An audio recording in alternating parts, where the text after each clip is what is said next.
La dinámica de la videoconferencia se dará de la siguiente manera. La primera parte será la exposición del tema y la segunda será para resolver las dudas que surgieran. En caso surgiera alguna pregunta durante la charla, por favor, lo escriben en el chat. Recuerden mantener sus micrófonos apagados.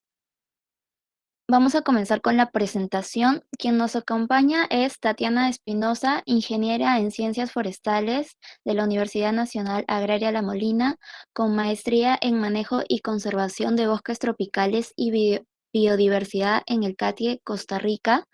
Ha desarrollado diversos proyectos de investigación, además de contar con 14 años de experiencia en gestión y manejo de bosques en la Amazonía peruana y en el tema de adaptación al cambio climático y servicios ecosistémicos en el Perú y en la región mesoamericana.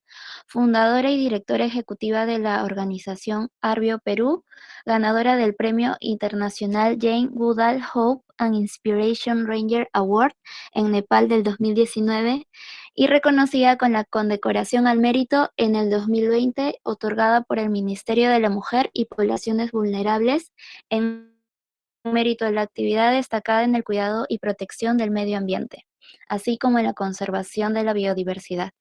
Es un honor para nosotros contar con tan magistral ponencia. Le damos pase a la magíster para que empiece con su presentación. A ver, hola con todos, acabo de activar mi micrófono, me confirman si se escucha bien. Listo, comparto pantalla, a ver, muy bien. Si se me escucha abajo me avisan para subir el volumen de mi voz. Me avisan si estoy ya compartiendo pantalla. Muy bien, entonces creo que el volumen es el adecuado. Está bien la presentación. Es raro esto de no verles la cara. Se ve la pantalla, muy bien. Listo, comenzamos entonces. Bueno, gracias por la presentación que me han hecho. Muchas gracias también por la invitación. Yo muy contenta de poder compartir con ustedes un poco de mi experiencia y de lo que puedo contarles a partir sobre la conservación del bosque amazónico. Bueno, soy Tatiana Espinosa, directora ejecutiva de Arbio Perú. Un saludo fraterno a todos los estudiantes forestales. Quiero contarles que yo también fui estudiante forestal, alumna de la facultad. Antes de eso estudié biología, también en la agraria, durante 3 años. Luego me cambié de carrera hacia forestales, porque me pareció más práctico. Terminé la universidad en el año 2001 y al inicio trabajé en silvicultura urbana. Estuve más o menos un año trabajando acá en Lima. Y luego ya empecé a viajar a la selva por trabajo, ¿no? Porque lo que yo quería en realidad, lo que tenía muchas ganas era de trabajar fuera de Lima y de internarme en la selva. Entonces, en el año 2002 comienzo a viajar por diferentes lugares de la selva y en el año 2003 llego por trabajo a la región de Madre de Dios.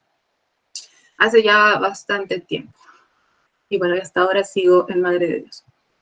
Entonces, en resumidas cuentas, después de 8 años de trabajar tanto en el sector público como en el sector privado, y después de estudiar también un posgrado, retorno en el año 2010, decido emprender algo propio, y nace Arbio como una iniciativa privada para gestionar un bosque en concesión en la cuenca del río Las Piedras, en Madre de Dios. Uy, se fue. Actualmente somos un equipo pequeño, pero multidisciplinario, con alianzas nacionales y extranjeras y asesores también en varias partes del mundo. Bien, ahora comenzamos. Muchas de las cosas que les cuente o que les narre ahora, seguramente ya las saben, pero me gusta a mí reforzar y tal vez otorgar un poquito más del concepto que ustedes tienen sobre algunas cosas bastante básicas, ¿no? Entonces, les pido paciencia. Comenzamos. Estamos hablando de los árboles. Todos sabemos que las plantas utilizan la luz como fuente de energía. Yo siempre digo que los árboles son como puentes entre el cielo y la tierra. Y no es porque sea algo bonito o suene poético, sino que es realmente así. Su fuente de energía es la luz. Gracias a eso pueden absorber dióxido de carbono de la atmósfera, liberando el oxígeno y capturando el carbono en su biomasa. Y de esta manera almacenan carbono de forma segura y útil. Las plantas, los árboles, como cualquier planta, también respiran. Y a la hora de respirar, también liberan el agua del suelo hacia la atmósfera. Los árboles funcionan como bombas de agua, ¿sí? Entonces absorben agua del subsuelo y la llevan hacia el cielo. Un árbol grande de la Amazonía puede transportar hasta 1000 litros de agua por día. En la Amazonía existen 390 millones de árboles, más o menos, así que ya se imaginarán cuánta agua puede transportar toda esta selva junta.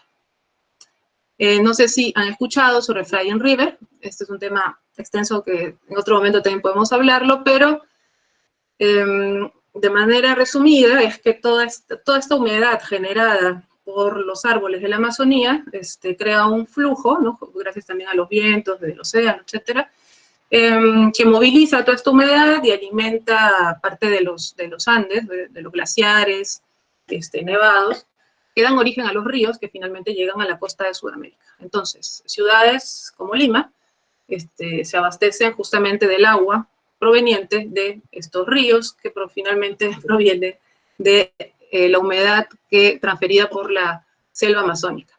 Y no solo eso, sino que también lluvias generadas en otros lugares, como por ejemplo en las pampas argentinas, se deben también a este flujo de humedad que al chocar con los Andes baja y llega a llover por esas zonas. Entonces, existen muchas cosas relacionadas en este gran fenómeno atmosférico que genera la Amazonía llamado Flying River. En algunas diapositivas les estoy dejando abajo indicado algunas fuentes de información para quien esté interesado pueda buscar por su cuenta, enterarse un poco más o leer sobre el tema. Seguimos. Entonces, yo he contado esta maravilla de Flying River entre unas de las tantas valores o cualidades que nos ofrece, beneficios que nos ofrece la selva amazónica. Pero, ¿qué está pasando en la selva amazónica? Todos sabemos de que tiene altos niveles de deforestación y esto genera una amenaza bastante grande que le llaman el punto de no retorno. ¿Qué sucede? Que la deforestación ya ha llegado a casi el 20%, 17% dicen, luego otros estudios ya indican que estamos ya en el 20%. Y 20% extra de toda la selva amazónica se encuentra degradada.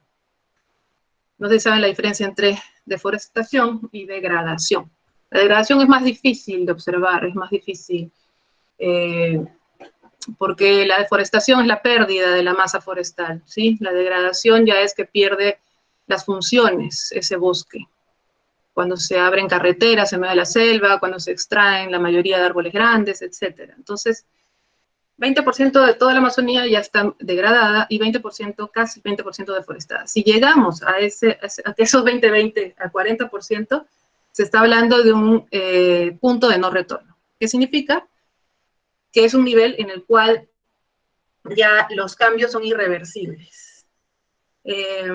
Y se supera ese límite, ya no habría vuelta atrás, y se genera, es una condena para el clima, para la diversidad de la Amazonía, y justamente se frena todo estos ciclos atmosféricos, estando en riesgo, obviamente, las reservas de agua de muchas ciudades como Lima, las lluvias de otros lugares, poniendo en riesgo y con serias consecuencias para millones de personas, para ciudades e industrias. Entonces, esa es la importancia de conservar la Amazonía. Así nos pongamos a plantar arbolitos como locos, eso no lo solucionaría. Y no solucionaría este tema que estoy indicando, ¿sí? Entonces es importante no perder de vista, el no seguir perdiendo los bosques que aún nos quedan. No digo que plantar esté mal, está perfecto plantar, restaurar, sin embargo, no vamos a lograr, estamos ya en un punto en el cual es urgente dejar de perder bosques. Seguimos.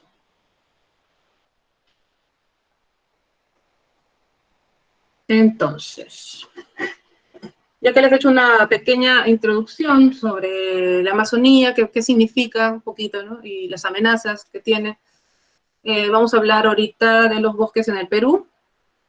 Los tipos de bosque son básicamente 7. Bueno, hay varias clasificaciones. Aquí les muestro una del que propuso Minam en este libro, con 7 clasificaciones, de las cuales la Amazonía representa los tipos de bosque que hablamos cuando hablamos de Amazonía. Es el bosque nublado, el bosque premontano y obviamente la selva baja. Toda la Amazonía, o sea, esos 3 tipos de bosque, representa casi el 60% del territorio nacional. Y la selva baja, de la cual vamos a hablar ahora, representa el 51% del territorio peruano. O sea, más de la mitad del Perú es bosque amazónico de selva baja o llanura amazónica. Y también seguro ya lo sabían, pero es bueno mencionarlo. La selva más rica en el suelo más pobre. Entonces, ya sabemos que la selva de llanura, o selva baja, constituye la mayor parte del territorio del Perú. Otro punto interesante es que estas selvas contienen altísima diversidad, tanto que le llaman megadiversas. Existen entre 200 y creo que el récord es más o menos 400 especies de árboles en una sola hectárea, no de plantas, no solo de árboles en una sola hectárea. Se dice que hay más árboles en una sola hectárea de bosque amazónico que en los bosques de toda Europa y Norteamérica. Además de contener 1/5 del agua dulce no congelada del planeta. Bueno, ¿cómo así puede existir tanta vida en suelos tan pobres? Porque el suelo de la Amazonía es muy pobre, es una capa muy fina, donde están los nutrientes necesarios. Entonces, la mayoría de nutrientes, ¿qué sucede? Que la mayoría de nutrientes no están necesariamente en el suelo, como le digo, es una capa muy fina, sino que los nutrientes se encuentran en el mismo bosque, es decir, en la biomasa del bosque. Lo que sucede es que el bosque tiene una alta capacidad de reabsorber nutrientes de la materia orgánica que se cae y se descompone. Y estos procesos son muy rápidos. Y de esta manera se controla la pérdida de los nutrientes. 2 puntos importantes para este ciclo de nutrientes, de intercambio rápido de nutrientes, son 2 cosas. Las altas temperaturas, que hacen que todo se pudra más rápido, ¿no? Se descomponga, y las altas precipitaciones que existen en la selva. Entonces, gran parte también se lava por la alta precipitación. Es un sistema muy dinámico, los ciclos son bastante rápidos, bastante cortos, no como en los bosques templados, donde se va formando el suelo a través del tiempo, cada vez que hay un invierno, etc. Acá no, acá todo el tiempo hace alta temperatura, alta precipitación. Entonces, por eso es que existe tanta diversidad de especies. Y cada especie con distintas necesidades y requerimientos. Porque el suelo llega a tener muy pocos nutrientes, o sea, distintos nutrientes, pero muy poco de cada uno. Entonces, por eso tenemos muchas plantas de diferentes especies, cada una tiene requisitos y necesidades distintas. Entonces, las plantas así y todo lo demás se adapta hacia este tipo de suelo también. Y estas adaptaciones son, por ejemplo, las raíces superficiales que tienen los árboles en la Amazonía. Porque no tienen suelo profundo. Entonces, la mayoría de los árboles tienen raíces superficiales y se asocian también con micorrizas. Empiezan a haber asociaciones, todo un montón de simbiosis, todos los tipos de asociaciones que han estudiado, mutualismo, simbiosis, etc. ¿Para qué? Para poder sobrevivir. Entonces, aquí es importante este concepto de coevolución de las especies. Las especies comienzan a evolucionar, pero no solas, no coevolucionan junto con otras especies, justamente para poder beneficiarse mutuamente, o bueno, ver la forma de poder sobrevivir en este ambiente. Y eso se ha dado a lo largo de millones de años, hasta llegar a lo que es ahora. Entonces, esta coevolución ayuda a que las especies puedan polinizarse, dispersar semillas, a hacer eficiente el uso de la energía, ¿no?, que le van a dar para producir polen, para producir olores, para poner colores, si se van a abrir no sé cuántas horas al día la flor, etcétera, ¿no? Hay flores que se abren de noche, que son polinizadas por murciélagos o por polillas, por ejemplo, sincronicidad, entre otras cosas. Múltiples millones de relaciones entre muchos seres adaptados a este ambiente. A ver, siguiente. Entonces, seguimos al otro que también es bastante obvio, pero un bosque no es solo árboles. Un bosque es mucho más que eso, ¿sí? Estamos hablando de organismos, no solo fauna silvestre, sino muchos organismos que viven en el bosque, fuera del reino animal. Estamos hablando de distintos tipos de plantas que no son árboles. Y bueno, y un dato interesante es que 8 de cada 10 especies de plantas necesitan polinizadores para fructificar. Eso también es debido a la coevolución.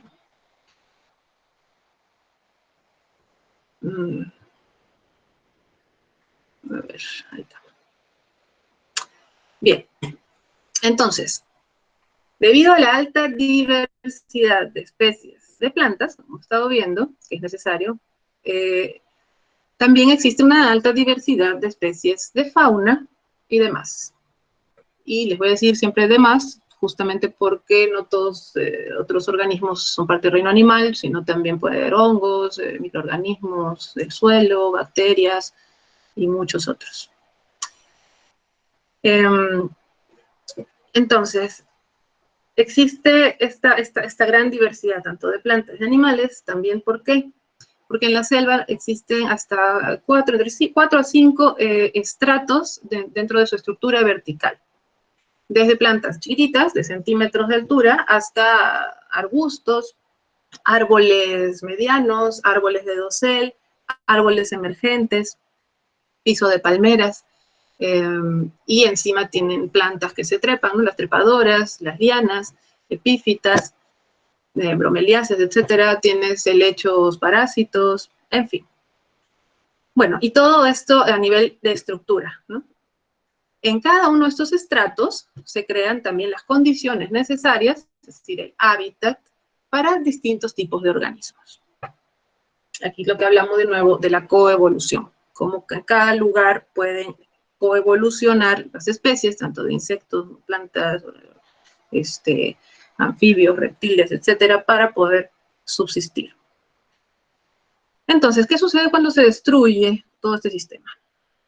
Cuando se tala y se quema la selva amazónica, los suelos luego van a producir, sí, porque tienen un poco de nutrientes, pero por muy poco tiempo, un periodo de 2, 3 años, y luego el suelo ha perdido ya su fertilidad, porque se interrumpe justamente todo este ciclaje de nutrientes, todos estos ciclos.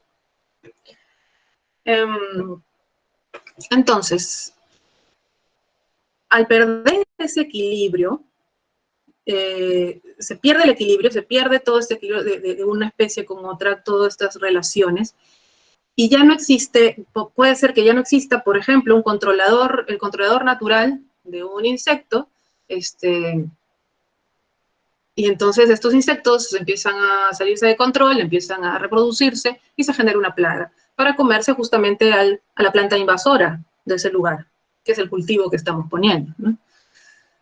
¿Y qué vemos nosotros? Vemos una plaga. ¿Y qué hacemos cuando hay una plaga?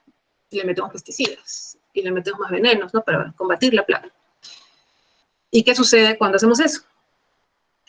Estamos contaminando el suelo, contaminando el agua, contaminando el mismo cultivo, contaminándonos nosotros, envenenándonos, Y bueno, también estamos envenenando toda la vida que podía existir ahí, ¿no?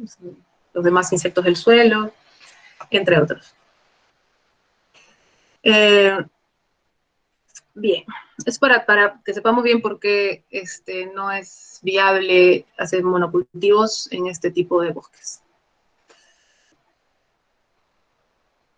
Y lo que sucede es que luego de que el área ya no es productiva, pues tumbamos más bosque, ¿no? Y así se va avanzando. Siguiente. Bueno, en resumen es esto, la mayor cantidad, el mayor proceso de deforestación en la Amazonía se da por conversión de bosques en pastizales para ganadería vacuna. Y acá en nuestro país, uno de los procesos fuertes que generan pequeños focos de deforestación y también de incendios es la extracción de madera ilegal del bosque. Entonces, se abren carreteras para ir en búsqueda de maderas de alto valor comercial, como el chihuahuaco, y por estos lugares luego ingresa más gente, cortan la demás madera, que tiene menos valor comercial, pero también la venden. Luego cortan todo el área, meten fuego para limpiar el terreno, y luego lo convierten en un monocultivo. Y la madera obviamente sale y termina en los pisos de las casas de Lima y del extranjero, porque lo usan para exportación, para madera de parquet. Bien, ya hemos visto entonces un poco más sobre la Amazonía. Ahora quiero hablarles sobre el sector forestal, que justamente ahora estaba, siempre escucho, ¿no? Sector forestal, hablan sector forestal, cuando se están refiriendo al sector maderero. Y siempre digo, pues el sector forestal es mucho más grande que la madera, el sector forestal, ¿no? Entonces hay que cambiar también ese concepto de sector forestal maderable, ¿ok? ¿No? Sector forestal, ¿qué? Sector forestal puede ser maderable, de servicios, de productos no maderables, de turismo en bosques, en áreas forestales, fauna silvestre, etcétera. Todo eso es parte del sector forestal. Bueno, ya que tocamos este tema, quiero que veamos algunas cifras que he sacado de Perú Forestal en Números, que es ERFOR, del año 2015, porque no hay reportes más actualizados. Hay un anuario del año 2017 que tiene otro formato, y luego no han sacado más. Es algo que también hay que ir mejorando. Bien, las cifras del 2015 dicen que el valor total de las exportaciones de productos forestales maderables es de 214 millones, valor FOB en dólares. Y la exportación de productos forestales no maderables, esto es en general de Perú, ¿no? Es de 149 millones, 169 mil. 149, 169 mil millones. Bueno. ¿Qué significa esto? Lo no maderable en dinero representa el 70% de toda la producción forestal maderable. O sea, no estamos tan mal tampoco en la exportación de recursos no maderables. Y lo interesante también es que en peso, lo no maderable representa el 17% del peso de la madera. Es decir, menos de la quinta parte en peso. ¿Va?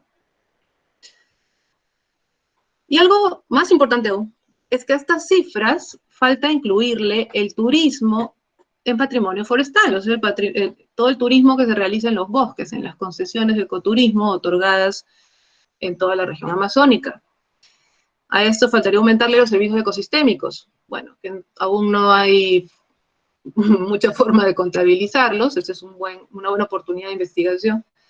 En la ley existe, pero todavía no se ha ejecutado bien este tema de servicios ecosistémicos, pero hay bastante oportunidades futuras de recibir también por servicios ecosistémicos. En fin, entonces veamos que la producción forestal no maderable incluye también el turismo en patrimonio forestal. Yo creo que está casi equiparando la extracción maderable, a pesar de que no se le ha dado no han habido los mecanismos de apoyo, de retribución necesarios como para impulsarlos.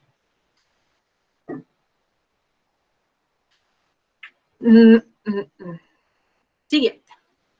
Vamos a hablar sobre desarrollo sostenible. Eso es algo que siempre escuchamos, es más, está de moda. Todos hablan de desarrollo sostenible. En el ámbito forestal hablamos de aprovechamiento sostenible, ¿bien? Y según el Reglamento para la Gestión Forestal, que es el decreto DS, bueno, el DS 018-2015 Minagri, decreto supremo. El aprovechamiento sostenible es el uso de bienes y servicios de los ecosistemas forestales a través de instrumentos de gestión de un modo y a un ritmo que no ocasiona disminución a largo plazo. En pocas palabras, sostenibilidad es hablar de tiempo.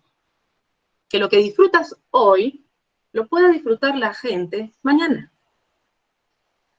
Es decir, si cortas algo hoy día, un árbol, y no lo repones o no te aseguras que vaya a existir ese recurso después, no es sostenible.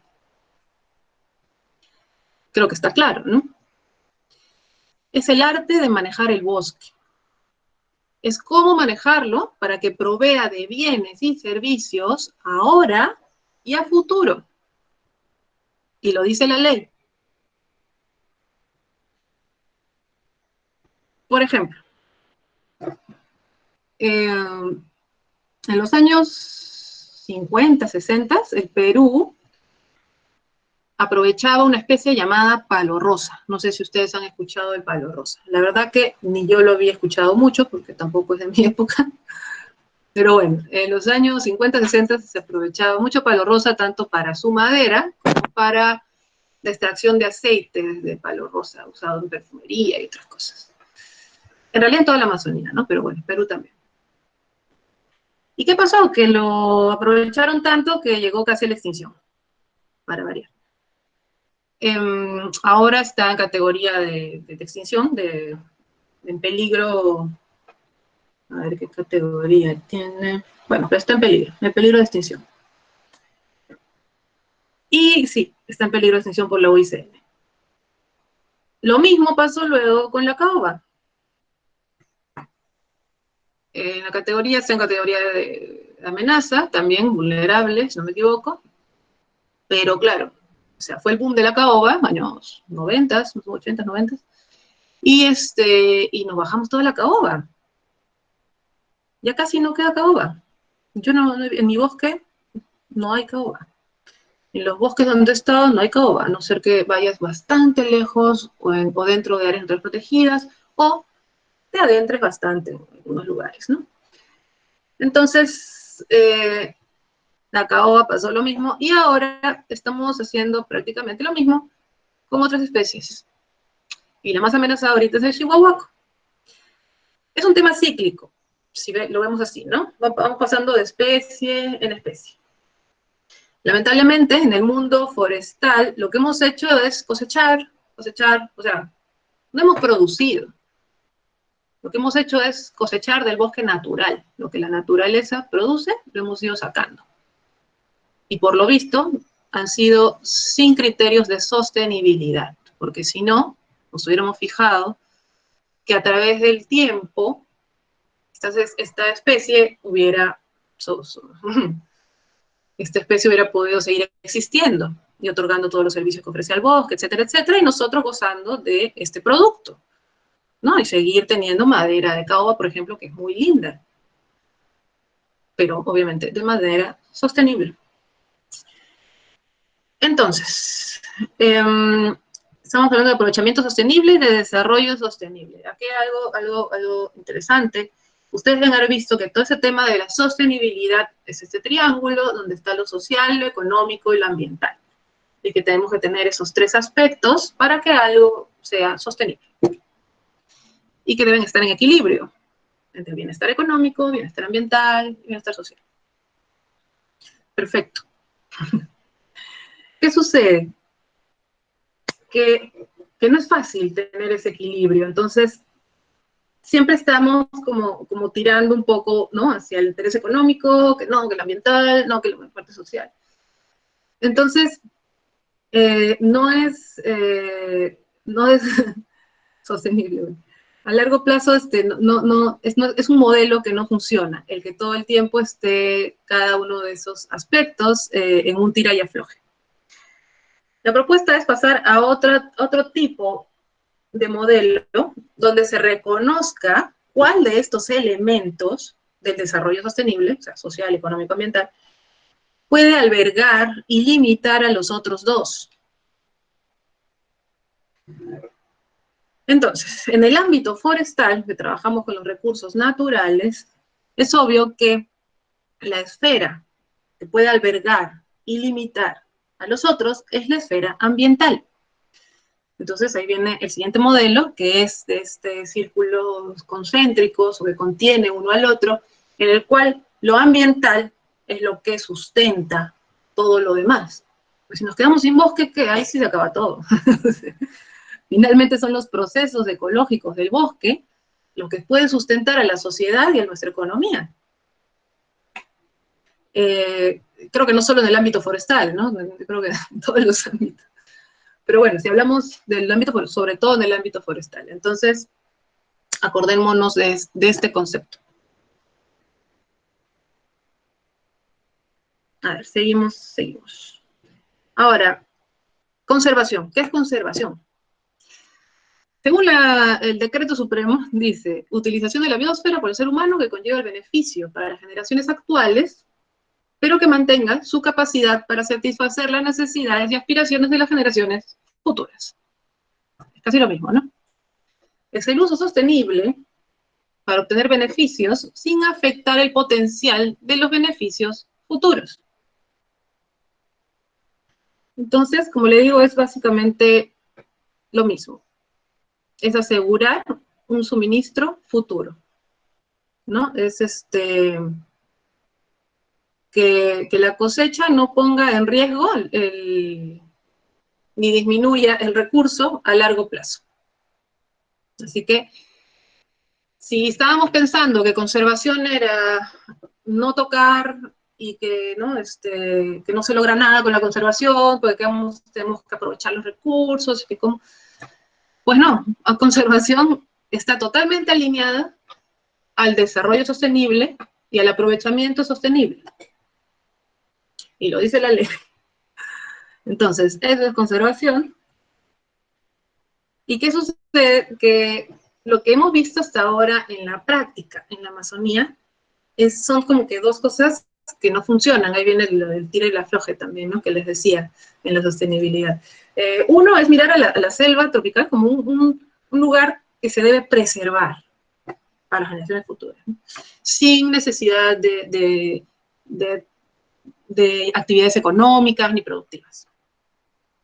La segunda, la otra visión, que es la responsable obviamente de la deforestación, es verla como una fuente de suministro de productos, ¿no?, que podemos, de la Amazonía más bien, poner vacas, sacar carne, plantar soya, y también de recursos naturales, que nos puede proveer infinitamente de madera, de oro, de minerales. Entonces, estos dos enfoques están siempre chocándose todo el tiempo. Intentar conciliarlos, hasta el momento, claramente no ha funcionado. Lo dejo ahí para tomar el tema, tocar el tema en un ratito.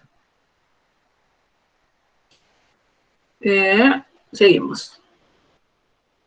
Conservación en el Perú.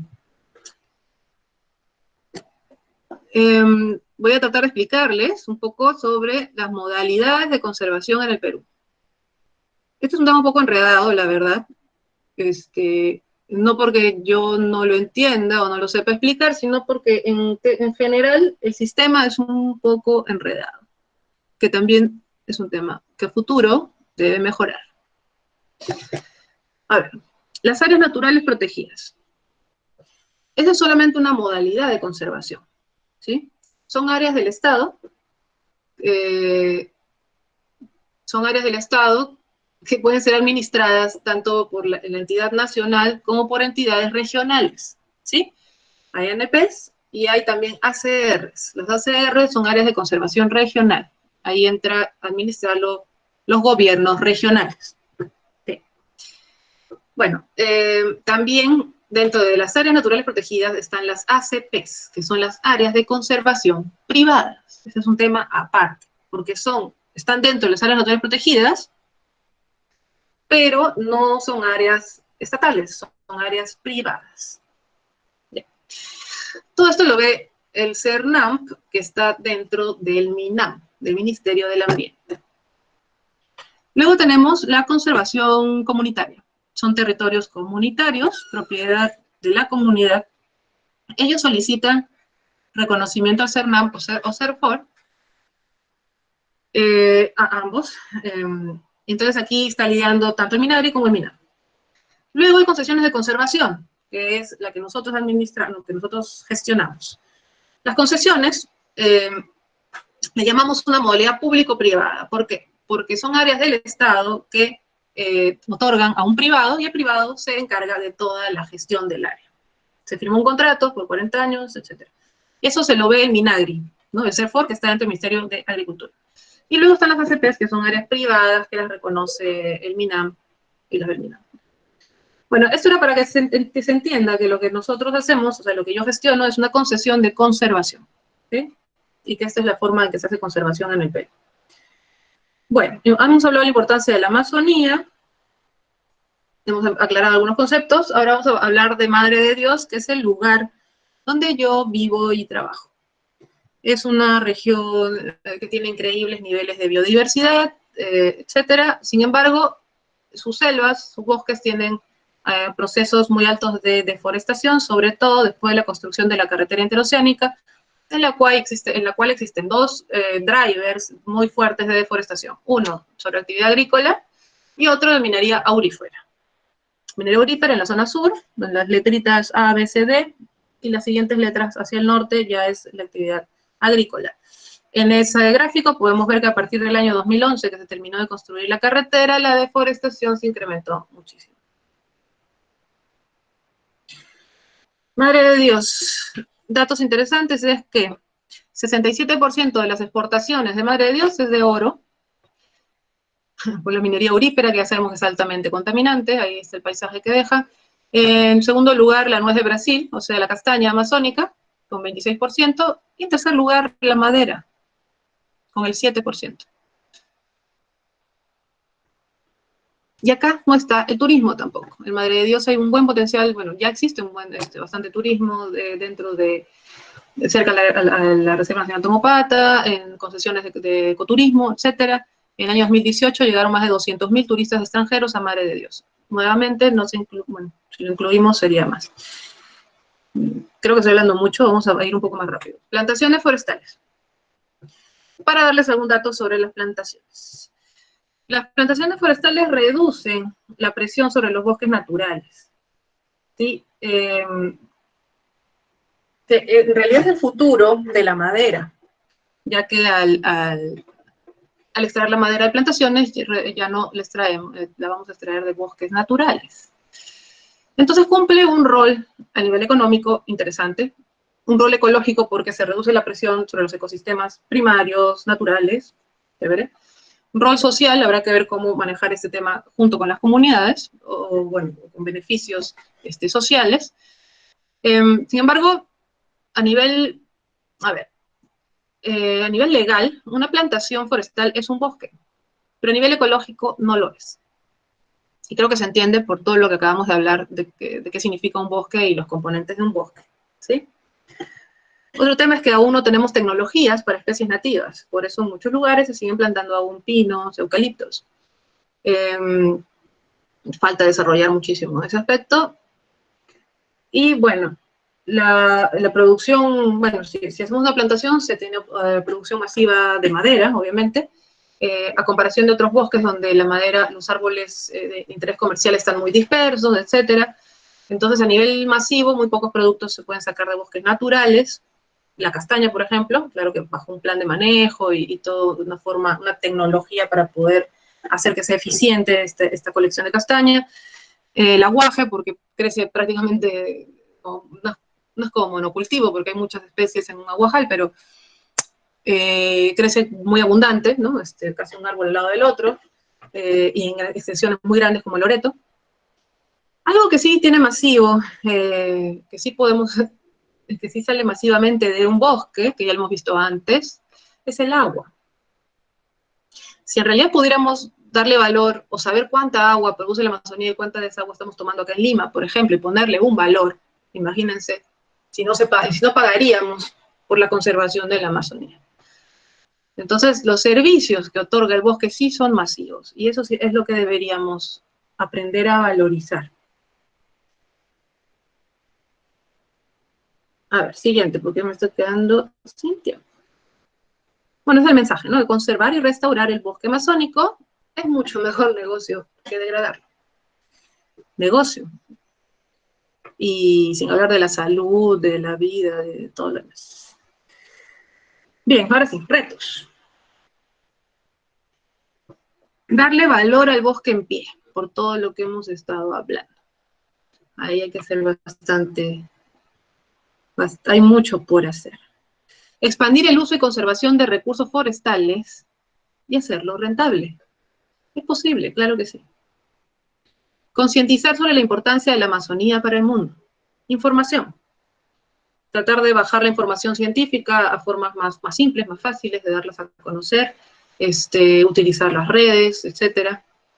Porque mucha gente lo que sucede es que no sabe, no se dan cuenta, o no tienen acceso a esa información. Y a partir de tener acceso pueden cambiar también hábitos, decisiones, acciones. Desarrollo de productos con alto valor agregado con usuarios del bosque. Los productos del bosque tienen que tener alto valor agregado, justamente por lo que les decía de que no son masivos, son exclusivos. Uy, se me fue. Oportunidades. Control efectivo, otro reto, estamos en retos. Control efectivo de la tala ilegal. Ese es un gran problema, ¿no? Y un gran reto que tenemos los que trabajamos en campo.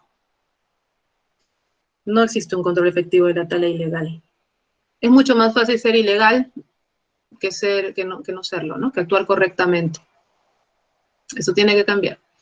Y categorizar a las especies que no son sostenibles de aprovechar, de la manera como se está haciendo, como el chihuahuaco. Ya existe evidencia científica que confirma que no es sostenible. Siguiente, monitoreo de la apertura de carreteras ilegales en la Amazonía. Ya les he comentado que las carreteras son el inicio del fin. Es el ingreso por donde más gente ingresa, por donde empiezan a meter fuego, limpiar el bosque, hacer cambio de uso. Acciones concretas con las autoridades forestales frente a la tala ilegal, etcétera, y de OSINFOR y de los gobiernos regionales para evitar el cambio de uso del suelo dentro de concesiones forestales. Es decir, a pesar de que son áreas patrimonio forestal de la nación dentro de una concesión con un titular y todo, pues estamos viendo que existe cambio de uso del suelo, es decir, parcelas, agricultura, etcétera, dentro de concesiones forestales. Oportunidades. Hay muchas. Usar tecnología e innovación para la conservación y restauración de ecosistemas. A ver, yo les podría hablar de varios metodologías de restauración, en la cual también se conserva la diversidad, etcétera, y también se hace el lugar con especies que sean productivas y que podamos obtener beneficios a largo plazo. Tenemos que ser creativos, tenemos que ser innovadores, tanto para la conservación como para la restauración. Yo me enfoco más en restauración que en reforestación, pero bueno, estamos hablando de ambas cosas, ¿no? La reforestación tal vez va más a obtener productos maderables, que sería bueno también hacer una combinación de especies y que sean especies nativas, etcétera. Y la restauración que va a restaurar justamente el ecosistema que antes había en ese lugar. Obviamente no al 100%, pero sí a nivel de estructura, por ejemplo, y de diversidad un poco, para que también proveas hábitat para la fauna y también proveas los servicios que veíamos que ofrece un bosque. Tecnología para mejorar la gestión forestal, la cosecha eficiente. Les mencioné la castaña, podría hablarles un montón sobre el tema, pero ahorita no hay tiempo. Les quería poner como ejemplo que en la castaña, el método de cosecha demoraba mucho, se demoraban meses en cosechar la castaña. ¿Por qué? Porque no tenían una metodología, una tecnología. Cuando empezaron a mapear los árboles, a crear estradas, caminos por donde ir y todo, y se empezó a hacer todo más eficiente, ¿sí? Teniendo un buen plan de manejo, una buena planificación y todo esto, se redujo en 30% los costos de cosecha, lo cual hizo que la actividad pueda ser rentable. Entonces, tenemos que innovar y utilizar tecnologías para cosechar más eficientemente los productos del bosque. No solo cosecha, sino de todo. Ciencia del bosque para la toma de decisiones, para el manejo sostenible del bosque amazónico. Así como vemos que ahora el coronavirus se dicen muchas cosas, ¿no? Unas que son verdad, otras no. Pues tenemos que basarnos en la ciencia, tenemos que basarnos en los estudios que de verdad tienen respaldo. Entonces, lo mismo sucede con el bosque. Y para tomar decisiones, es decir, para que las autoridades nos digan, pues, pongan las normas que hay que seguir, debe basarse en la información técnico-científica. Y hay bastante por hacer. Les acabo de mencionar los estudios que hemos hecho en Chihuahuaco. Nosotros nos enfocamos en las especies de árboles en peligro de tala ilegal. Así como es el Chihuahuaco, hay otras especies de madera dura que probablemente también son bastante longevas y podemos hacer investigación para cambiar ciertos patrones de aprovechamiento para no perder estas especies y que entren en la extinción como ya lo hemos hecho antes. Oportunidad de vincular la conservación con el sector privado. Creo que estamos estamos tomando lecciones a partir de lo que sucede, ¿no? Estamos todos frente a una gran amenaza a nivel de pandemias, amenazas climáticas, etcétera, etcétera. Obviamente es por el comportamiento que ha tenido la sociedad para con los recursos y nuestro planeta. Creo que ahora lo que se va a poner en boga y lo que debemos resaltar es el hacer negocios, pero con sentido, en hacer negocios que puedan promover algo interesante, algo que sea sostenible nuevamente.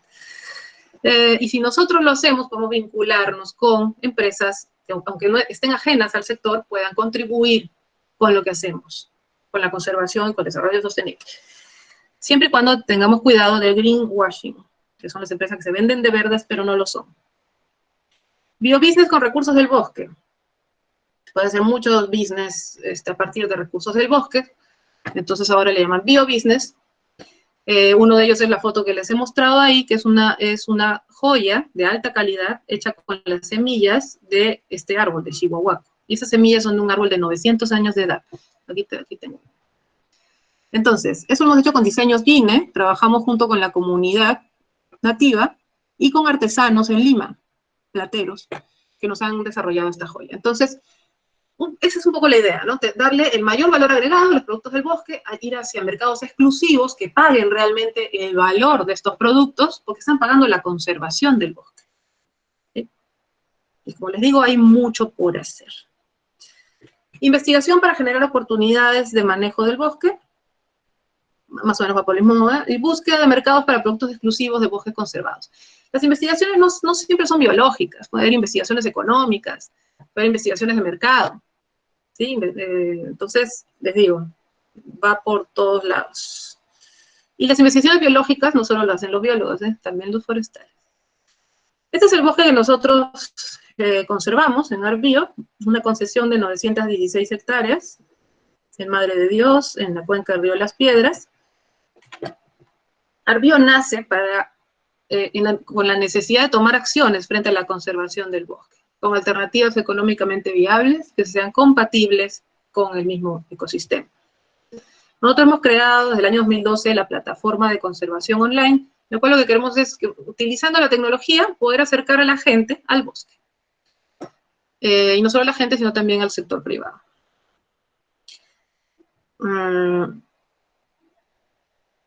Entonces, básicamente, ¿qué hacemos? Les comento, son solo 2 diapositivas y terminamos. Todo el tema de control y patrullaje del área, monitoreo de fauna, apertura y mantenimiento de trochas, eso lo hacen nuestros guardaparques, los park rangers, en el programa que tenemos que es Defensores del Bosque. En el área tenemos una estación experimental donde realizamos investigación y la idea es que este sea un bosque de laboratorio, que aquí se genere información sobre todo lo que hemos estado conversando. Ya tenemos varios avances en especies en peligro tal ilegal, en fauna, en anfibios, reptiles. Próximamente queremos trabajar también con hongos. Hay gran potencial también a nivel de insectos y hongos, tanto a nivel comestible, granjas, insectos, entre otras cosas. También hacemos difusión de la conservación, creación de contenidos. Movemos nuestras redes, tanto en Facebook, en Instagram, vamos creciendo poco a poco y llegando a más lugares. Restauración con forestería análoga. La forestería análoga es un sistema muy interesante de restauración, como les digo, que se basa en la diversidad y en la estructura, y crea bosques que son productivos. Inclusive hay un sello, si ven acá, hay una red, la Red Internacional de Forestería Análoga, o la IAFN, International Analog Forestry Network. Soy parte del consejo directivo de esta red a partir de este año.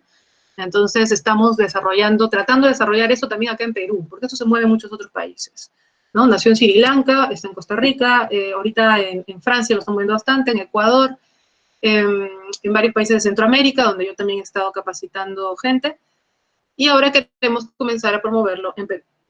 Hay un sello que se llama el Certificado de Jardines Forestales, que es para certificar todos los productos provenientes de estos jardines forestales, o sea, de estos bosques creados con forestería análoga que te están otorgando productos. Y este sello es el que le da ese valor agregado al producto. Obviamente orgánicos, que conserva el paisaje, tiene criterios es una metodología muy buena. Siguiente, tecnología para la conservación. Nosotros usamos la tecnología para compartir la conservación, porque lo que hacemos no es solo para nosotros, sino para el bien del ecosistema, del planeta y de la sociedad, toda la sociedad. Siguiente.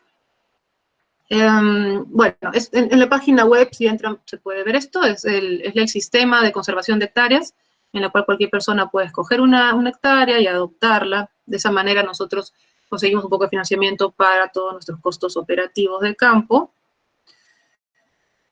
Otra plataforma que tenemos es esta, de Adopta un Gran Árbol Amazónico. En la web se pueden ver, en base a las investigaciones que hacemos, tenemos árboles georreferenciados, los colocamos en la web, y las personas pueden escoger un árbol, enterarse un poco de los beneficios de este árbol, especie, etcétera, y adoptarlo. Se mueve muy bien también, por ejemplo, con defunciones, con nacimientos, aniversarios. Te llega tu certificado virtual y luego, bueno, puedes también visitar el lugar y abrazar a tu árbol, conocer a tu árbol. Y ya terminé. Y muchas gracias por su atención. A veces hablo mucho, chicos, paciencia. Pero en verdad hay mucho que decir sobre estos temas, y por eso también les quiero pedir quiero saber la opinión de ustedes sobre qué temas les podrían interesar para poder realizar más charlas a futuro. Y algunos los hemos tocado acá. Por ejemplo, forestería análoga, temas de conservación en Perú, el rol de la selva amazónica. Ahí hemos puesto varios, les voy a pasar un formulario. Se lo pasé a Daisy, ella va a hacérselos pasar, no sé si a sus correos, y por favor lo responden, y luego podemos ver qué temas son los que más les interesan, cambio climático también, que podemos abordar y podemos conversar. Bien. Entonces, si hay preguntas, con gusto, les daré respuesta. Bien, muchas gracias, Magister, por la excelente ponencia. Gracias. Surgieron varias preguntas y bueno, empezaré a comentarles algunas. Bien, a ver, aquí mencionan, usted explicó sobre plantaciones que había una falta de tecnología para especies nativas. ¿Podría explicar un poco más de esa parte? Sí, no hay mucho que explicar, porque en realidad, hasta lo que yo sé, no se cuentan con tecnologías para especies nativas. O sea, recién ahora, en los últimos años, se están haciendo investigaciones muy buenas, están avanzando bastante. Por ejemplo, el IAP, justamente con especies como chihuahuaco, están haciendo algunas plantaciones mixtas también, para comprobar de que sí puede crecer bastante bien varias especies de árboles, ¿no?, juntos, con un buen manejo.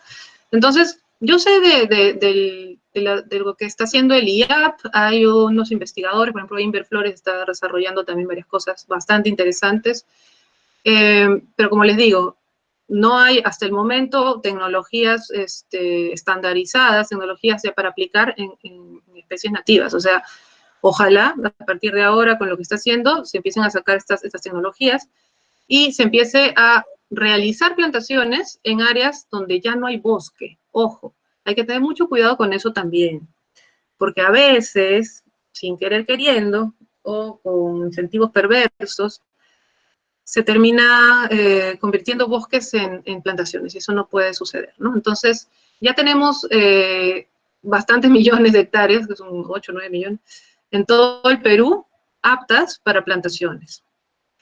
Yo diría de que hay que hacer una buena zonificación y realizar plantaciones a nivel productivo, a nivel maderable, perfecto, y en otras zonas, más bien hacer restauración, que es lo que se requiere para volver a tener los servicios que nos ofrece el bosque. ¿Ya? Entonces, no verlo todo como reforestación y plantación, sino también poder incluir otras especies dentro de estas áreas, o hacer áreas que sean básicamente maderables y otras donde sí hayan más componentes del bosque, más fauna, ¿no? Bueno, eso es lo que les puedo decir. Sería interesante hablar con especialistas en el tema para ver qué avances hay en el tema de tecnologías con especies nativas, porque inclusive en Ucayali hay grandes extensiones de pino, ¿no? Y eucalipto, que bueno, sabemos que no es su ambiente, ¿no? Entonces, a nivel económico, seguramente será rentable, pero no estamos contribuyendo en nada con lo que realmente podríamos hacer. Bueno, eso es lo que les puedo comentar. No soy experta en plantaciones, nosotros no nos basamos en plantaciones, sin embargo, dentro de, o sea, los bosques, dentro de lo que hacemos en el bosque es también asegurar los árboles semilleros para los futuros proyectos de reforestación y restauración, porque si no, ¿de dónde obtenemos las semillas, ¿no? Entonces, ahí también falta más legislación sobre el tema de huertos semilleros, bosques semilleros, pero bueno, basta tener tus árboles georreferenciados, saber cuáles son los que brindan semillas, saber cuáles son los mejores a nivel fenotípico, y poder tener tus semillas y a futuro poder tener, no sé, certificadas o de alguna forma, justamente para abastecer a los proyectos de reforestación y restauración que se necesitan. Bien, muchas gracias. Continuando con las preguntas, aquí mencionan si existen fondos monetarios para poder conservar áreas privadas. ¿Podría mencionarlos? Fondos para conservar áreas privadas. Ojalá, queridos. Yo también estoy buscando. A ver, áreas privadas se refieren a predios, ¿no? Predios agrícolas, así, para crear una ACP, me imagino. Hace un tiempo, la SPDA estuvo apoyando la creación de áreas de conservación privada. ¿Qué sucede? Que no es tan fácil crear un ACP. ¿Ya? Tú tienes tu terreno de 50 hectáreas, puede ser hasta de 15 hectáreas, de chiquititos, de 10 hectáreas. Ya, yo tengo mis 80 hectáreas en la selva, me encantaría conservarlas, hacer algo chévere. El problema es que para que puedas obtener el reconocimiento del CERNAM, necesitas tener todo un estudio de qué es lo que hay en ese bosque a nivel biológico y cuál es tiene un nombrecito esto, cuál es el objetivo de conservación o qué es lo que vas a conservar ahí. O sea, ¿hay alguna especie de mono endémico? ¿Hay algún bicho que está en peligro de extinción? ¿Tienes alguna especie de planta, ¿no?, muy interesante que no hay en otro lugar? Necesitas tener una buena justificación y sobre todo tener un expediente en el donde ya exista toda esta lista de fauna que tú quieres proteger, de fauna, de flora, o sea, mamíferos, reptiles, anfibios, si es que ya has hecho estudios, ¿no? Entonces, eso genera un costo adicional, que muchas veces la persona con buena voluntad quiere conservar su área, pero no tiene para contratar a pues, gente, investigadores, hacer estudios. Entonces, hace un tiempo la SPDA estuvo apoyando en eso, ¿ya? Ellos hacían alianzas con centros de investigación, con universidades, etcétera, y apoyaban en la formulación de todos los expedientes técnicos para la creación de estas ACPs. No sé si continúan haciéndolo, pero bueno, entonces ahí hubo un boom de las ACPs, porque muchas ACPs se empezaron a crear justamente por este apoyo que dio la Sociedad Peruana de Derecho Ambiental. Luego, la misma CPDA, creo, daba unos fondos pequeños, semillas, para poder cubrir algunos costos de conservación. ¿Algún otro fondo? Lamentablemente no es fácil conseguir fondos para la conservación, pero yo creo que con todo lo que está sucediendo ahora en el planeta, va a haber mayor interés por la conservación. No tenemos que basarnos solo en fondos grandes, por eso es que cuando creamos Arbio, desde el inicio dije, no quiero depender de fondos gigantes, como todas las ONGs, que luego de 3 o 4 años se acaba el fondo y nos quedamos sin plata y todo se cae, ¿no? Esa no es la idea. La idea es poder desarrollar cosas que sean sostenibles en el tiempo a nivel económico también. Entonces, es todo un reto. Pero eso es lo que hay que hacer. Entonces, una de nuestras formas de microfinanciamiento, porque es microfinanciamiento, que es prácticamente lo que ahora le llaman crowdfunding, es nuestra plataforma de conservación de hectáreas. Yo no tengo que ir a tocar la puerta a una organización grande o a fondos internacionales. Lo que yo hago es tratar de divulgar el mensaje a todo el mundo, en cualquier parte del planeta, que digan, oh, qué bonito, cómo cuidan el bosque. No, qué interesante, qué importante, ¿no?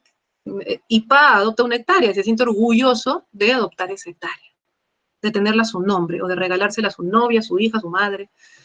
Y después planifica su viaje a Perú, y el siguiente año está en la selva amazónica de Madre de Dios, conociendo el proyecto. Y si yo no tengo un ecoturístico para recibirlo y él quiere algo más, lo mando, ¿entiendes? El tema es que se interesen por venir a la Amazonía. O sea, yo no solo lo jalo a Arbio, porque en mi lugar es muy lindo, es todo, pero a veces hay familias con niños, con personas pequeñas, con ancianos. Yo no estoy para atender tampoco gente, ¿entiendes? Es un poco wild la cosa. Entonces, le aconsejo que vaya a un lodge que hacen temas de conservación también. Entonces, a lo que voy, justamente para no depender de fondos para hacer cosas, es que lo que tratamos nosotros es abrir toda esta gama de opciones, ¿no? De adopta un árbol, adopta una hectárea, que se difunda todo esto a otros niveles. Y si esto funciona, que esa es la idea, poco a poco estamos haciéndolo funcionar, la idea es que se replique este modelo hacia otros bosques y hasta otros ecosistemas. ¿Sí? Y yo creo, como les digo, que estamos en el momento justo como para que la sociedad en su conjunto empiece a priorizar lo realmente importante, que es la voluntad de personas de conservar su área, de los usuarios del bosque, de los castañeros, de la gente que está conservando sus árboles, que se está enfrentando a las mafias ilegales. Eso tiene un valor enorme. Y no lo hacen porque el árbol es bonito y que ya, no, lo hacen por convicción, ¿no? Y porque eso no es válido solo para nosotros, es válido para todos, ¿no? Para el bienestar de todos. Bueno, entonces, lo único que puedo decir es que no es fácil conseguir fondos hasta ahorita en el momento, yo he sufrido bastante con eso también, por eso creamos la plataforma. Ahora estoy consiguiendo, más bien ya después de más de 10 años de trabajo y de reconocimiento, etcétera, etcétera, ya hay mayor interés por fondos internacionales recién, por empezar a financiar también algunas de nuestras actividades, sobre todo ¿para qué? Para poder hacerlo realmente viable y poder apalancar esto hacia otras áreas, porque la idea no es quedarnos en Arbio y que sea una cosecita, no, la idea es que todo el bosque se conserve y otros ecosistemas, bajo un sistema en el cual todos podemos participar y todos somos responsables de eso. Es un poco la democratización de la conservación.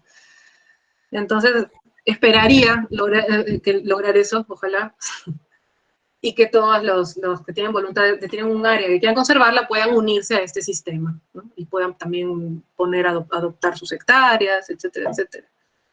Es la única solución que por mi lado estoy tratando de generar. Bien, muchas gracias por esa pregunta. Continuando, aquí mencionan... con respecto a la restauración de ecosistemas en lugares con minería aurífera, ¿qué recomendaría para un proyecto de investigación en ello? Se está haciendo ya investigación para la restauración de áreas degradadas por minería. Son áreas súper degradadas, o sea, ahí sí no hay nutrientes, no hay nada. Termina tipo arena y un poquito de limo. ¿No? Cincia, no sé si han escuchado de Cincia, el Centro de Innovación Científico Amazónica, trabajan en Madre de Dios y ellos están justamente creando toda una tecnología para la restauración de áreas degradadas. Como les digo, siempre hay que iniciar con eso, con investigación, con mucha ciencia. No es cuestión de ir a plantar arbolitos y ya, sino es hacer estudios de suelo, ver con qué plantas podemos recuperar el suelo. Un tema básico a nivel de todo, de plantaciones, reforestación, restauración, es el suelo. Los forestales deberíamos llevar varias edafologías, creo que no llevan ni una, ¿no? No sé si llevan edafología es básico, si pueden llevar edafología. Si no tenemos un buen suelo, no podemos hacer nada por encima, ¿sí? Y bueno, obviamente la Amazonía tiene una capa muy estrecha de suelo y tiene todos estos ciclos, pero igual, necesitas algo de suelo.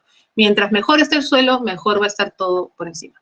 En las áreas degradadas por minería tenemos que fijarnos en recuperar primero los suelos, para después ver qué puede crecer ahí. Entonces, ya hay estudios también de el IAP de Madre de Dios, ¿cómo se llama? Gabriel Velázquez. Bueno, hay un chico que ganó un fondo con CITEC, si no me equivoco, y está haciendo ahorita estudios sobre plantas de cobertura en suelos degradados por minería. Entonces, él está estudiando justamente qué plantas de cobertura pueden recuperar el suelo de manera más efectiva. Ya, me imagino que son especies leguminosas y está poniendo diferentes especies para poder ver cuál funciona mejor, en cuánto tiempo, etc. Eso es por el lado del IAP, de Madre de Dios, esta investigación en restauración de suelos. Bien, el CINCIA es ya a nivel de árboles, ¿sí? Ellos están probando ya con distintas especies de árboles para restaurar también. Entonces, les comento esas dos cosas porque si alguien está interesado, no sé si ustedes dicen eso, sería bueno que vea primero qué es lo que ya hay para ver cómo complementarlo, ¿no? O qué estudios se requieren a partir de lo que ya se ha hecho.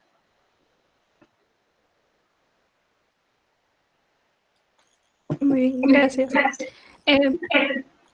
Bueno, debido al motivo de tiempo, vamos a seleccionar 2 preguntitas más para poder ya dar cierre a la presentación. Bien, aquí mencionan respecto a la explicación que se nos dio, ¿qué pasos se puede realizar para poder adoptar un árbol? Adoptar un árbol. Bueno, si ingresan a la página web van a ver ahí que dice adopta un árbol y lo escoges. A ver, acá está. Hay dos formas. Una es por el mapa. Ven el mapa y escogen uno de los arbolitos y ahí sale qué especie es y hay un pequeño texto. Y otro es escoger por los más comunes, creo que le llamamos, donde está el chihuahuaco, la quinilla, creo que catagua y otros más, que son los árboles emergentes, ¿no? Y también los más antiguos. Y nada, se hace el pago por PayPal, cuesta $55 al año, es un pago anual. Puedes escoger 2 años, 3 años, también varios años al mismo tiempo. Y ya, te llega un certificado de conservación. Cada árbol tiene un código diferenciado. Cada árbol te dice el diámetro que tiene el árbol, la altura que tiene el árbol. Si es un chihuahuaco, puedes solicitar también la edad del árbol, que ya le hemos calculado, pero todavía no está en la web. Y ya puedes saber también qué edad tiene tu árbol. Y nada, eso. Lo que sí quería decirles, chicos, es que hay mucha oportunidad acá en Arbio para hacer investigación. A futuro sería interesante poder generar información del bosque, que mejor si es con gente de mi facultad. Entonces, nada, estemos en contacto. Al final, acá tienen algunas de nuestras páginas para que... de Arbio Perú. En el YouTube de Arbio Perú, yo he colgado algunos videos en los cuales explico, por ejemplo, lo del río Volador. Está en inglés, pero con subtítulos en español. Y que en 1 minuto y medio, o sea, de manera muy concreta, corta, explico algunas cosas básicas, ¿no? De árboles madres, sobre ríos voladores, sobre el proceso de deforestación que les comento de las carreteras. Hay otro sobre el chihuahuaco, porque pues he hecho el estudio de chihuahuaco, así que me van a escuchar hablando bastante sobre este árbol, y mientras más gente lo hable también es mejor para poder protegerlo. Entonces los invito también a que vean por ahí, y luego en el formulario yo quisiera saber qué cosas les interesa más y podemos también generar mayor información, ¿no? Para poder continuar. Yo sé que se queda corto el tiempo y yo hablo bastante.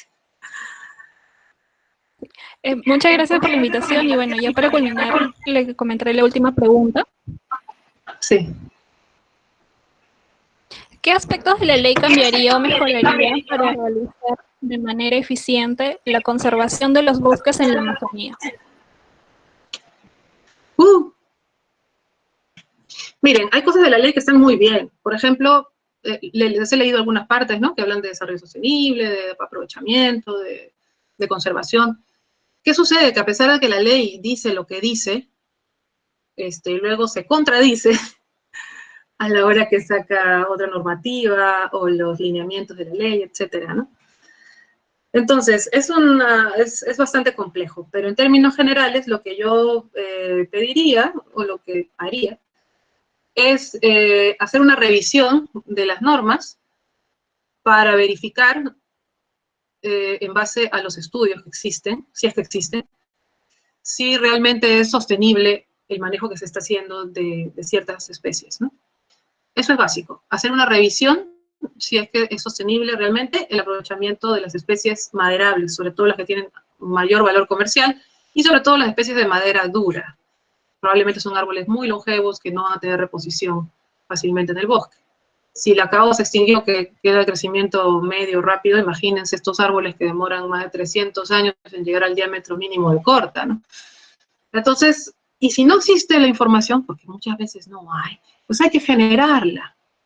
Por eso yo insto en generar ciencia, en generar investigaciones que puedan servir justamente para que luego, cuando diga, hoy no, se extinguió, no hay ninguna investigación, nadie ha hecho dendrocronología de no sé, de la quinilla o de tal especie y ya se extinguió. O sea, ¿por qué no, no? Es un bosque maravilloso el que tenemos, aún nos queda bastante, a pesar de la gran deforestación. No estamos todavía al nivel de Brasil. Tenemos algunas partes de las leyes que nos favorecen, como la moratoria de los transgénicos, ¿no? O sea, no todo es malo. Eso todavía nos hace resistir, ¿no? No estamos como Brasil o como Argentina, donde ha entrado la soya y se ha bajado todo el bosque del Chaco, todo el bosque, o sea, están peor que nosotros. Nuestra Amazonía aún se puede salvar. Podemos dar un buen ejemplo más bien a los demás países de Latinoamérica, ¿ya? Pero hay que estar atentos, hay que estar ahí. O sea, ¿qué pasa con la moratoria de los transgénicos? Ojalá se extienda, porque si no, ahí estamos fritos. Porque eso haría que entre la soya transgénica y otros cultivos más, que ya harían que la deforestación sea a gran escala. En Perú la deforestación se da por parcelas chiquititas. Son muchos chiquititos haciendo parcelitas en el bosque. Mucha gente que baja sobre todo de la sierra, etc. Se puede trabajar con la gente para cambiar estos modelos, ¿sí? Bueno, tenemos también otros como La Palma en San Martín, que es un desastre, ¿no? Pero en el mismo San Martín hay muy buenos modelos también. Les menciono a AMPA, no sé si saben de esta organización, Amazónicos por la Amazonía.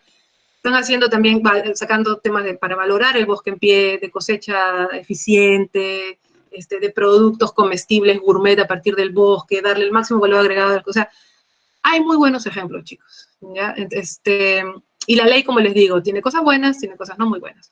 Pero algo básico es basarse en la información existente, basarse en la ciencia para tomar buenas decisiones. Es la única forma. Gracias. Bien, muchas gracias. Muchas gracias, Magister, por la ponencia y a nombre de la mesa directiva del Centro Federado de Ciencias Forestales queremos agradecerle por asistir a esta y también agradecer el excelente trabajo de Arbido Perú. Bueno, y sin más que decir, agradecemos a todos los presentes y disculpen por no responder todas las preguntas. Muchas gracias. Gracias a ustedes. Acuérdense de la encuesta y nos vemos la siguiente. Sí, muchas gracias.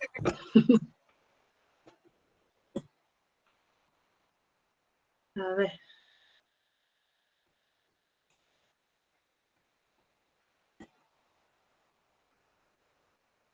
Es algo nomás, ¿no?